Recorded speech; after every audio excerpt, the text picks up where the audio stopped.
Bonjour à tous, ça y est, me voilà. On est parti pour la revue de psychologie positive.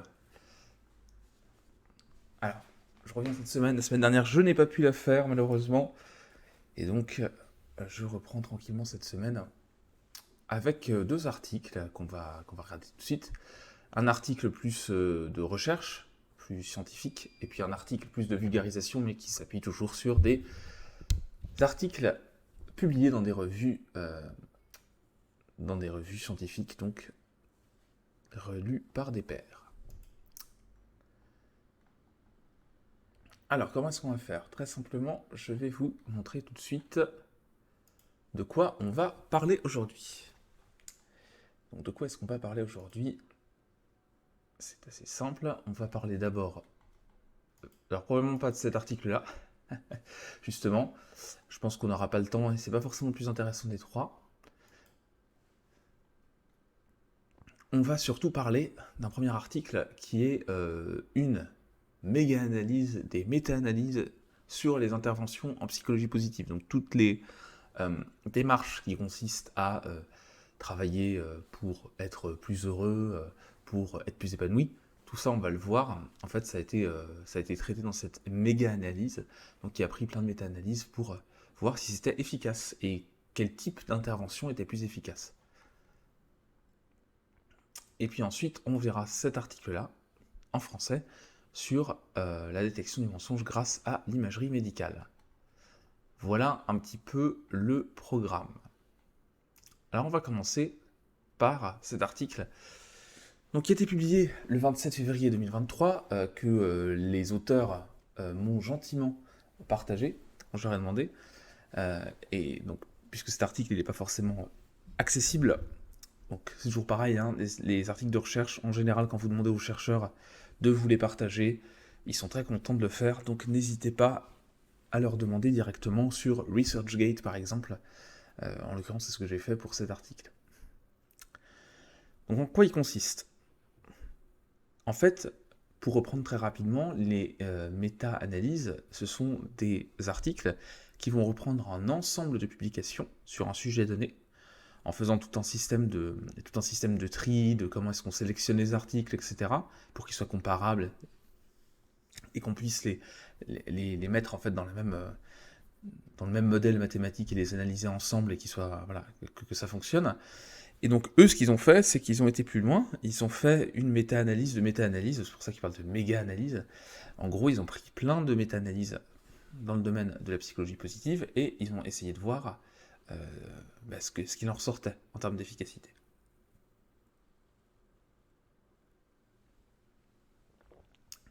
Alors je vous zoome un peu parce que là c'est un petit peu juste. Hop, voilà. Donc,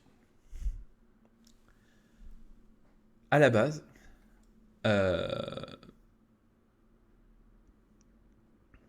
ils sont partis d'un échantillon de 4065 études primaires avec 500 000 participants.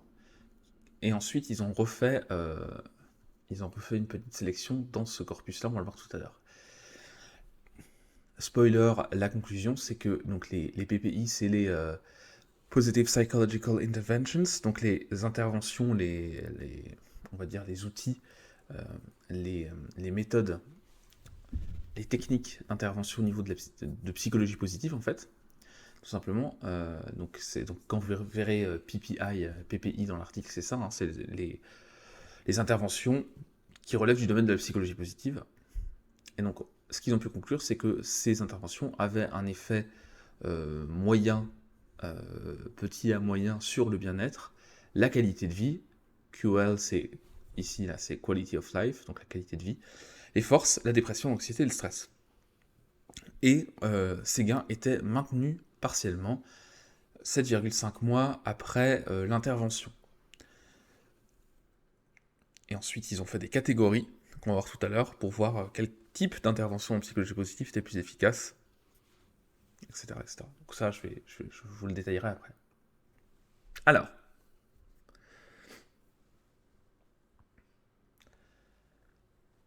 donc, qu'est-ce qu'ils nous disent dès le départ? C'est que les interventions en psychologie positive, donc des outils pour améliorer le bien-être, ça a été central dès le départ dans la création de la psychologie positive en tant que discipline, entre guillemets, en tant que courant, en tout cas, de recherche en psychologie.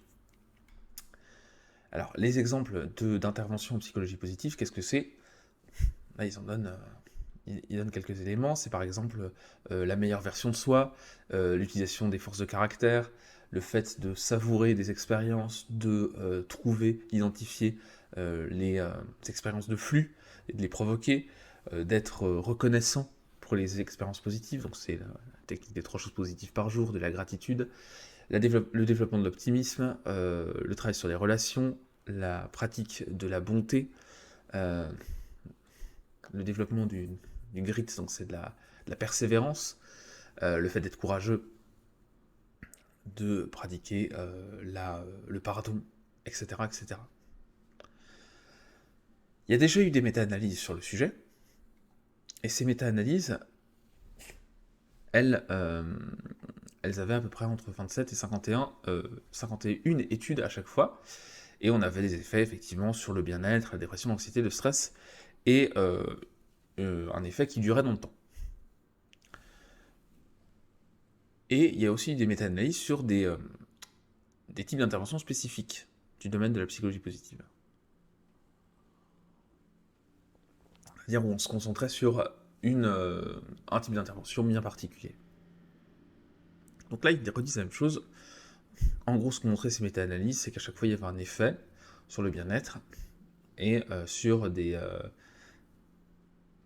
forces de caractère bien spécifiques qui étaient ciblées, comme la gratitude, l'optimisme ou le pardon. Excusez-moi, je suis un petit peu enrhumé ce matin, mais j'essaye de pas trop renifler dans le micro. Alors,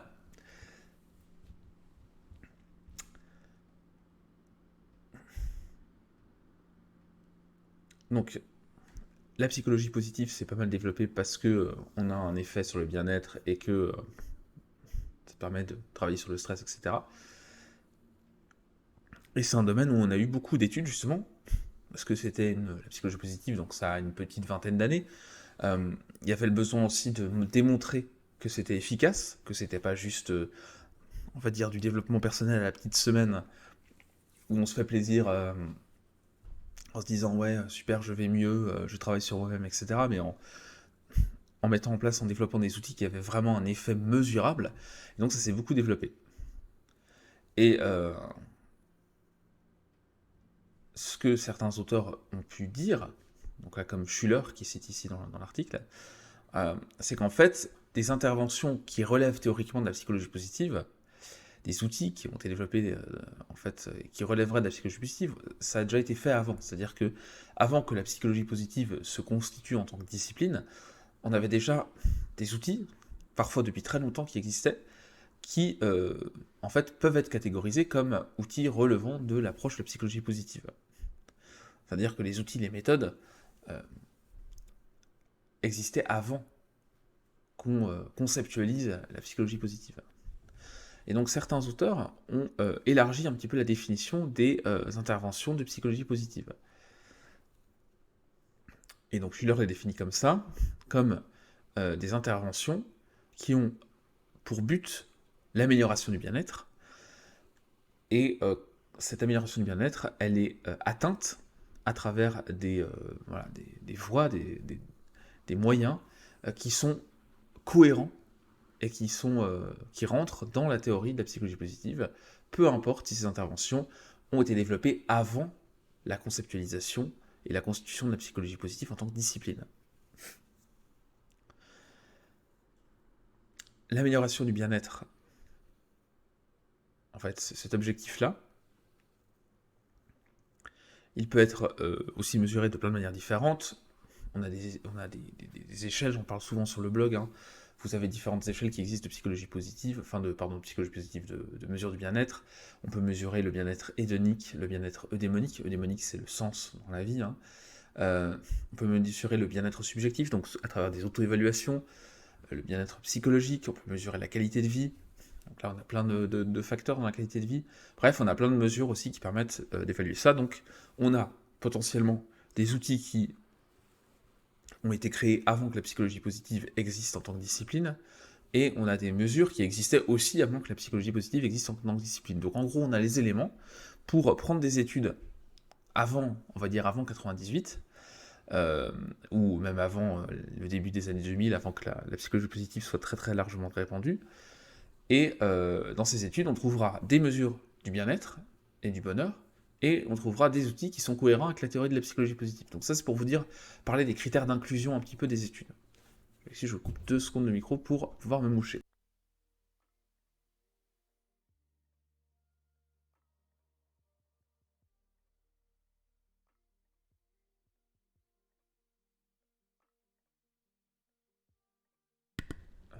Voilà. Alors, quels sont les types d'interventions qu'on peut inclure dans ce type d'études de méta-analyse et qui pourraient relever en fait euh, rétrospectivement de la psychologie positive? On a par exemple là, ce qu'ils expliquent ici, la thérapie de réminiscence, l'exercice physique, la pleine conscience. Donc là, ça préexiste très largement à la psychologie positive. Ce qu'ils appellent les interventions corps-esprit, comme le yoga ou le tai chi. Et pourquoi est-ce qu'on peut les inclure? Parce que ces pratiques ont pour objectif d'améliorer le bien-être, et elles le font à travers des voies neuronales, physiologiques, psychologiques, qui sont cohérentes avec la théorie de la psychologie positive. Enfin, ou les théories de psychologie positive. Donc bref, ça c'est pour vous donner un peu le critère d'inclusion. Alors qu'est-ce qui se passe après? Qu'est-ce qu'on a fait dans cette étude? Enfin, ce qu'ils me disent, c'est que donc Schuller, qui a remis cette définition plus large, lui, il a pris, avec ce contexte-là, 347 études et donc 72 000 participants, et ils ont trouvé toujours un effet sur le bien-être, la qualité de vie, etc., et une amélioration, donc une baisse des conséquences négatives comme la dépression, l'anxiété et le stress.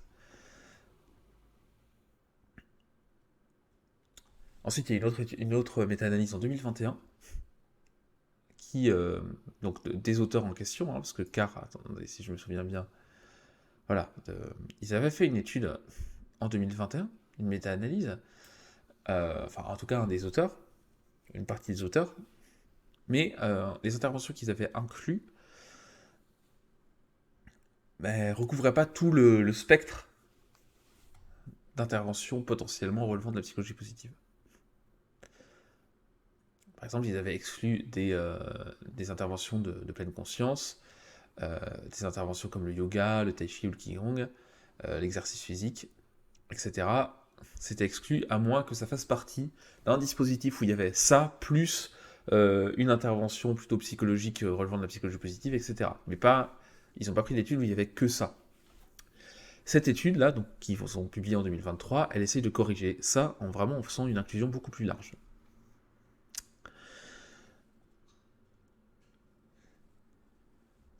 Et donc dans cette méta-analyse, il y a un ensemble de modérateurs, c'est-à-dire ils ont un ensemble d'interventions, ils ont des mesures du bien-être de l'autre côté, et ils expliquent le lien entre les deux avec 3 choses. Les caractéristiques du programme d'intervention, les caractéristiques méthodologiques de l'étude, est-ce qu'il y avait un groupe contrôle, donc est-ce qu'on a comparé à d'autres personnes qui n'avaient pas d'intervention, et les caractéristiques des participants, leur âge, leur sexe, leur niveau de santé, etc. En moyenne, en fait, on a des interventions qui durent 8 semaines, donc ils ont séparé avec ce point médian pour dire qu'une intervention était longue ou courte. Moins de 8 semaines, c'est une intervention courte, plus de 8 semaines, c'est une intervention longue. Et donc ça, c'est aussi une variable qui explique voilà, les effets. Bon bref, ils ont pris donc des études publiées en anglais avec donc des méta-analyses publiées en anglais qui comprenaient que des études publiées en anglais avec des groupes contrôle. Donc des groupes contrôle randomisés. C'est-à-dire que l'attribution dans un groupe ou un autre, le fait d'être dans le groupe test qui avait l'intervention psychologique positive ou d'être dans le groupe contrôle qui avait soit pas d'intervention, soit une intervention de remplacement, mais qui n'était pas de la psychologie positive, eh bien, ça s'était fait aléatoirement. Donc à chaque fois, ils ont pris des études où il y avait ce côté contrôle aléatoire des groupes. Ensuite, bon, ils ont pris des études où il y avait des mesures du bien-être, ok, très bien. Là, c'est toute l'explication de la sélection des articles, comment ils font pour choisir ce qui rentre ou pas dans l'étude. Et qu'est-ce que ça nous donne à la fin? Ça nous donne ceci. On a une sélection. Donc, dans cette étude, ils ont analysé 198 méta-analyses. Et ça veut dire quoi? Ça veut dire 198 méta-analyses, je vais y arriver, qui impliquaient, donc qui contenaient 4063 études classiques de base, publiées, et donc 500 000 participants. Donc on est sur un énorme échantillon. Alors en moyenne, l'âge des participants, c'était 51 ans. Ok. On a plutôt des femmes, je crois, de mémoire. Tac, tac, tac, tac. Voilà, c'est ça. 67% de femmes donc, au global. Et pour la plupart des participants, ils n'avaient pas de problème physique ou de santé mentale. Bon. 58 études, donc 30% des études, c'était focalisé sur des interventions d'exercice physique. 27%, c'était de la pleine conscience. 44%, c'était des interventions corps-esprit. Et 22%, 44 études, donc 22%. Et 21%, c'était plusieurs types d'interventions mélangées. Voilà. Qu'est-ce que ça donne? Tout ça, donc oui, les interventions, des interventions mixtes, c'était donc la meilleure version de soi, se fixer des objectifs, les affirmations positives, les forces de caractère, etc. etc. Enfin, je ne vais pas m'attarder là-dessus. Bref, tout un ensemble de choses. Alors, qu'est-ce que ça donne tout ça? Eh bien, on avait différentes mesures du bien-être. Je ne rentre pas trop dedans, ça ne sert pas forcément à grand-chose. Alors, en conclusion, qu'est-ce que nous disent ces auteurs? C'est que les interventions de psychologie positive avaient un effet sur le bien-être et que le type d'intervention relevant de la psychologie positive avait un effet différencié sur le bien-être, la dépression et le stress. Celle qui avait la meilleure efficacité sur le bien-être, la dépression et le stress, c'était les interventions corps-esprit, type yoga, où on travaille à la fois sur sa concentration, son attention soutenue, sa focalisation, et en même temps sur son corps. Donc vraiment ce côté-là. Et les interventions qui avaient l'effet le plus faible, c'était les interventions du type exercice physique. Parce qu'on n'a pas trop cette focalisation mentale, en tout cas c'est l'hypothèse, et donc voilà. Donc mais il y a un effet quand même, mais il est bien plus faible. Autre chose, ce qui était le plus efficace, c'est quand on avait une intervention avec quelqu'un en face à face. C'est-à-dire quand quelqu'un accompagnait la personne pour la mise en place de l'intervention ou la guidait dans la mise en place de l'intervention.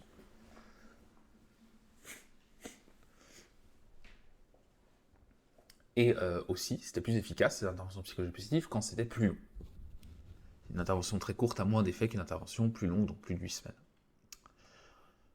Bref, on a ici tout le détail des types d'intervention, etc., des effets. Je passe un petit peu dessus. La conclusion, qu'est-ce qu'on retient, qu'est-ce qu'on peut retenir de cette méga-analyse? Voilà, c'est que le type d'intervention en psychologie positive, son format et sa durée, modulaient l'effet de ces interventions sur le bien-être, la dépression, le stress. Et donc, les plus efficaces, c'est les interventions corps-esprit, faites en présentiel, plutôt qu'en autonomie, et donc avec quelqu'un pour guider, et qui duraient plus de 8 semaines. L'état de santé préalable à l'intervention n'a pas d'effet par contre sur les résultats. Donc voilà, ce qui conclut, c'est que effectivement, donc les interventions en psychologie positive, ça fonctionne, euh, et que elles fonctionnent toutes. Celles qui sont le plus efficaces, c'est celles qui associent quand même un aspect physique à l'aspect mental. Donc c'est important d'avoir les deux, parce qu'on n'est pas désincarné, c'est pas illogique.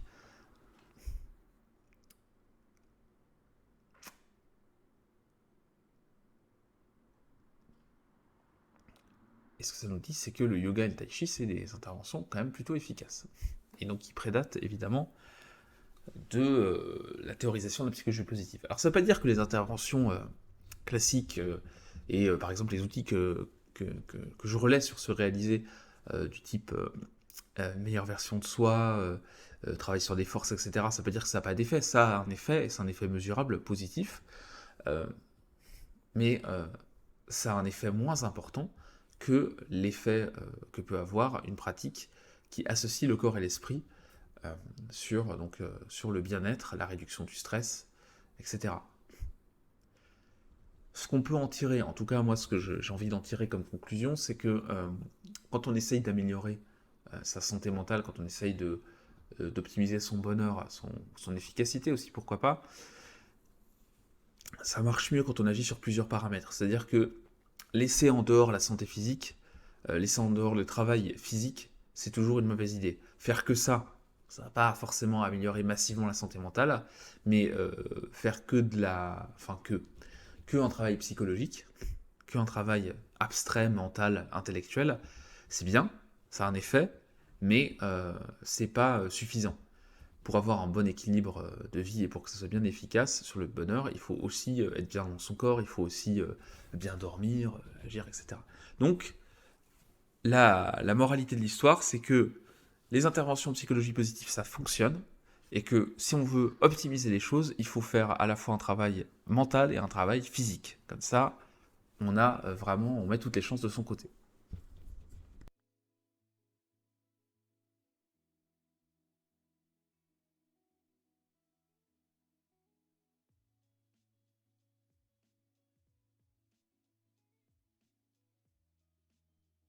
Désolé, hein, c'est le rhume ce matin, c'est un petit peu compliqué. Voilà, ça c'était le premier article, donc je vous remets les références. Alors c'est une méta-analyse, donc c'est pas les lectures les plus fun, mais c'est intéressant parce que ça brasse tellement en fait d'études scientifiques, tellement de personnes euh, que en fait les conclusions sont hyper puissantes et hyper intéressantes. Donc, The Evidence Base for Positive Psychology Interventions, a Mega-Analysis of Meta-Analysis. Euh, voilà, un petit peu l'article, donc avec Alan Carr et collaborateurs, publié le 27 février 2023, si vous voulez retrouver cet article. Si vous le voulez, vous pouvez aussi me le redemander, je pourrais vous le renvoyer, il n'y a pas de souci. Alors, deuxième article de la matinée, peut-on détecter le mensonge grâce à l'imagerie médicale? Je vous l'épingle. Alors, ici, c'est un article un peu plus, on va dire,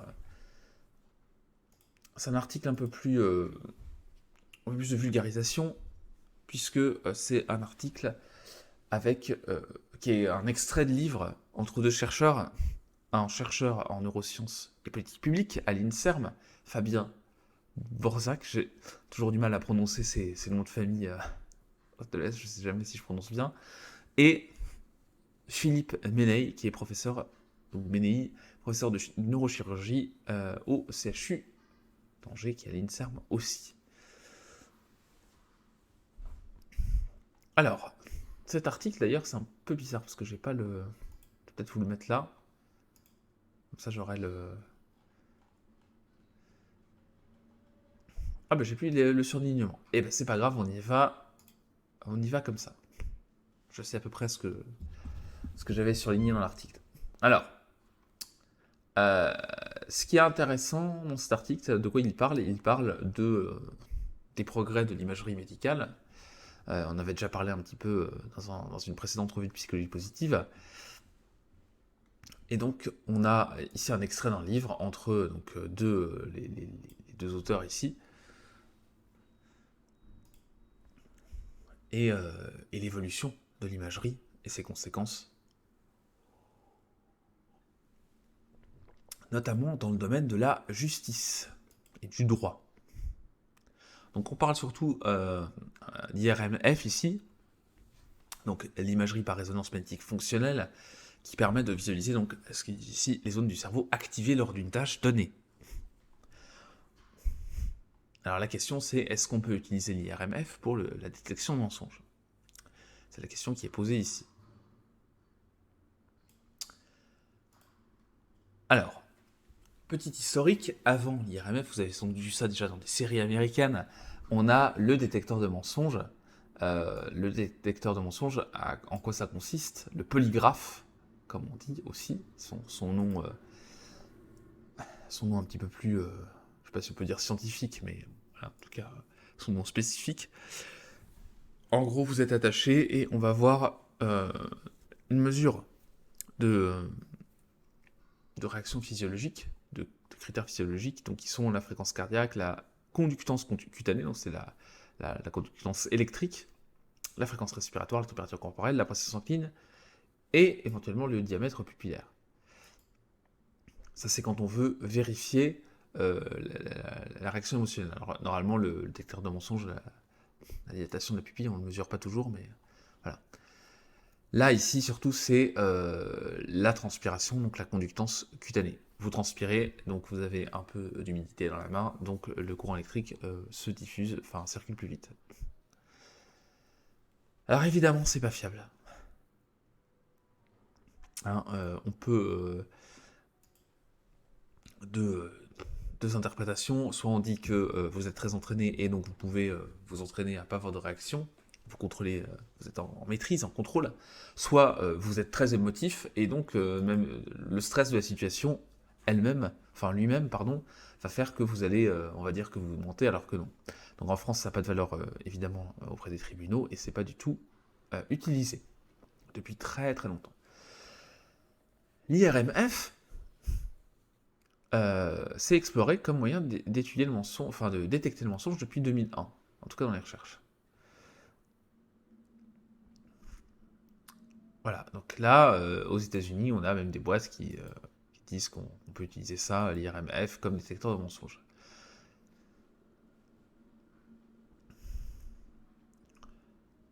Bon, apparemment, c'est plus efficace que le polygraphe. Ok. Mais en fait, on va voir un peu, c'est que c'est un peu plus compliqué que ça. Alors déjà, il faut se dire aussi qu'un IRMF, enfin un IRM tout court d'ailleurs, c'est pas un polygraphe, hein, ça se transporte pas dans une valise. Donc déjà, le dispositif, ça coûte très très cher et il y en a très peu. Et en général, c'est utilisé pour autre chose que pour détecter des mensonges. Quand même une utilisation médicale à la base. Donc bon. Ce que je veux dire, c'est que le temps d'un IRMF, il est réparti entre la recherche et l'usage médical. Donc l'utiliser pour détecter des mensonges, pour le droit, c'est un usage en plus. On n'a pas tant d'IRMF que ça, par exemple en France. Et donc, bon, c'est peut-être pas la priorité non plus. Alors, surtout que... Donc il y a des tribunaux qui... On a demandé, hein, il y a eu des gens qui ont... Des avocats qui ont demandé à utiliser l'IRMF pour détecter des mensonges. Ça a été rejeté dans tous les cas. En fait, pourquoi? Pour plusieurs raisons. Il n'y a pas de centre cérébral du mensonge. Donc on n'a pas une zone qui s'activerait ou qui ne s'activerait pas pour dire « Ah bah tiens, là ça s'allume ou ça ne s'allume pas, donc ça veut dire que la personne ment ou dit la vérité. » Mais on a effectivement des patterns qu'on peut retrouver quand une personne ment. Alors on va voir que c'est un peu plus subtil que ça. Notamment des réactions d'anxiété.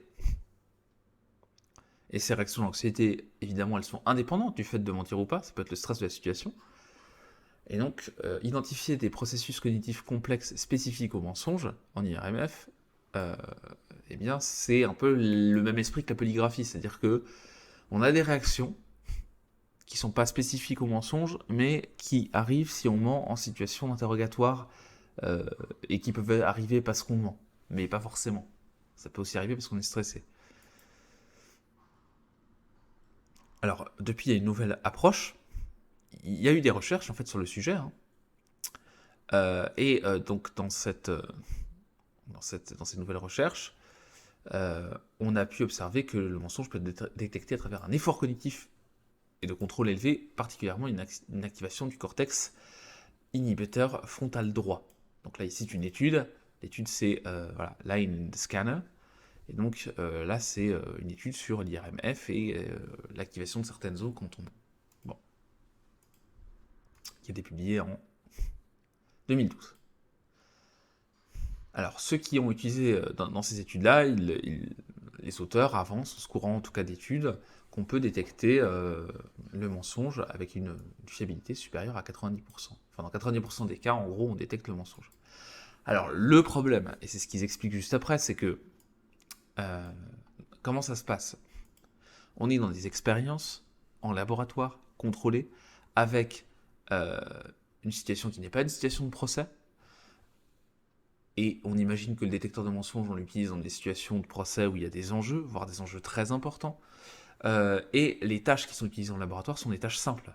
C'est-à-dire des protocoles de mensonges où c'est un mensonge simple. C'est est-ce que la personne, on fait faire quelque chose à la personne, par exemple, et on lui dit après de dire si elle l'a fait ou pas, et de mentir sciemment.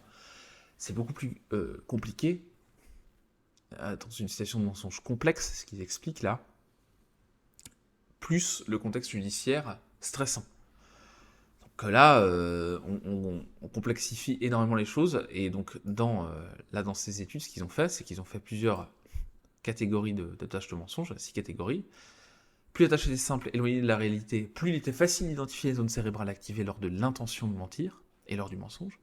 Et lors d'un scénario écologique, donc quand on parle de situation ou d'expérience écologique dans la recherche, ça veut dire que c'est très très proche de la réalité, voire que c'est une situation réelle, quasi réelle.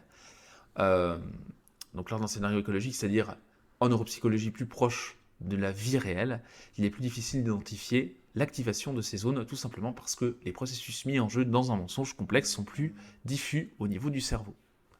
Voilà, tout simplement. Donc, qu'est-ce que ça nous dit? Eh bien, c'est pas si évident que ça. Là aussi, études scientifiques. En gros, c'est pas aussi simple que ça. Donc, oui, on commence à étudier le mensonge comme on étudie plein d'autres phénomènes, avec l'IRMF. Donc, pour voir comment ça se passe au niveau du cerveau, est-ce qu'on en est à détecter le mensonge? On en est très très loin. C'est un petit peu comme l'article dont je parlais la dernière fois sur la reconstitution d'images à partir de scans du cerveau grâce à l'IA. On est encore très loin de pouvoir lire dans les pensées. Et ben là, c'est un peu le même état d'esprit, c'est-à-dire que c'est des études différentes, faites différemment, avec des objectifs différents, mais détecter les mensonges et lire dans les pensées, finalement, voir ce qu'on est en train d'imaginer dans notre tête et le retranscrire en image, c'est un peu la même chose. C'est-à-dire que l'idée, c'est est-ce qu'on arrive à ouvrir votre boîte crânienne et à voir ce qu'il y a dedans et à voir ce qu'il y a dans votre tête, et sans aucun filtre, sans aucun mensonge, sans aucune manipulation. En fait, on en est encore très très loin, et de toute façon, l'utilisation de détecteurs de mensonges parfaits n'existe pas. Et quelque part, on peut se dire aussi que c'est souhaitable.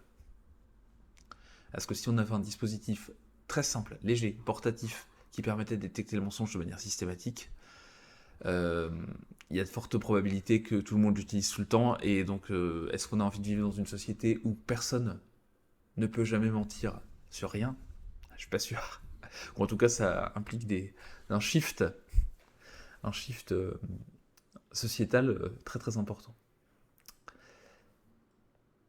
Alors là, autre partie de l'article, on est sur la détection des préjudices corporels et de la douleur psychologique, etc., grâce à l'imagerie médicale.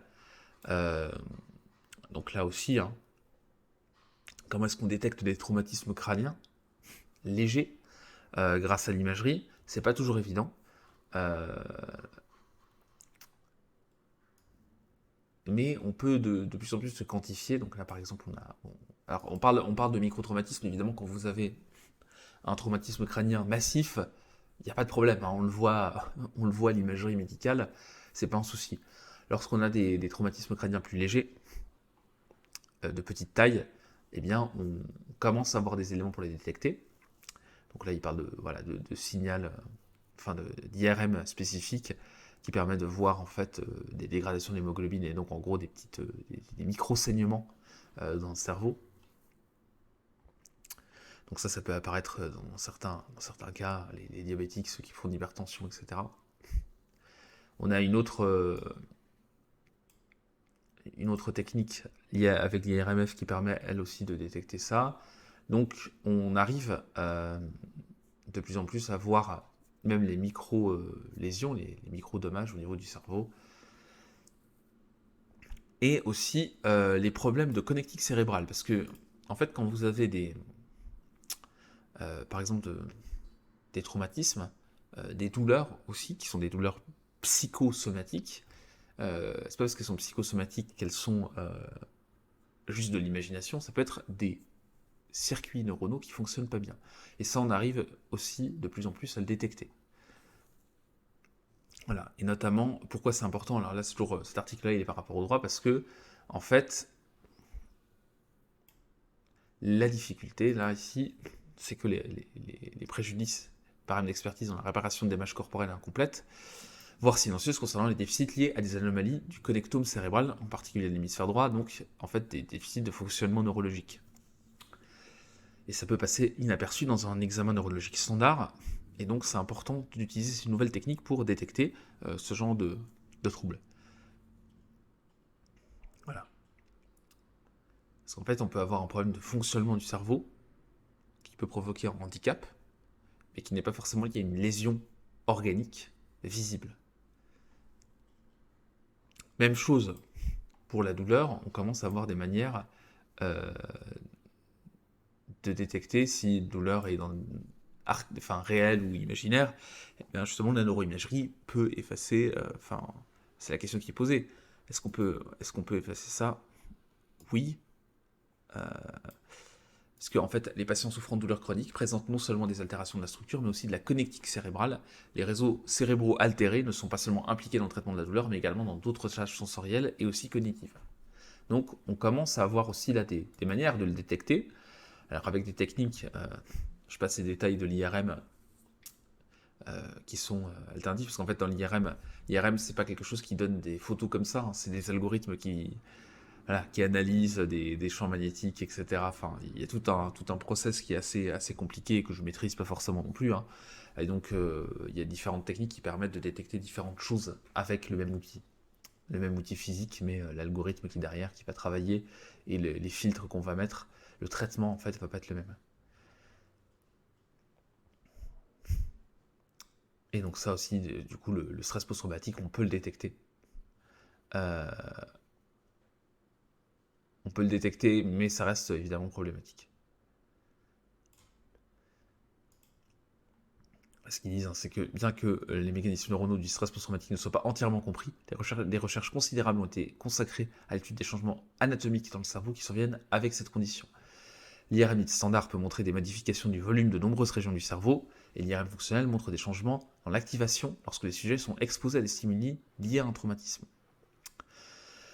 Voilà. Par contre, en termes de biomarqueurs, on n'a pas trop d'éléments. Mais qu'est-ce que ça nous dit? Ça nous dit qu'on a en gros une imagerie cérébrale qui fait des progrès. IRM, F, ça existe depuis les années 90, fin 80, début 90 de mémoire. Ça a pas mal progressé, ça a beaucoup évolué. On a... Pardon.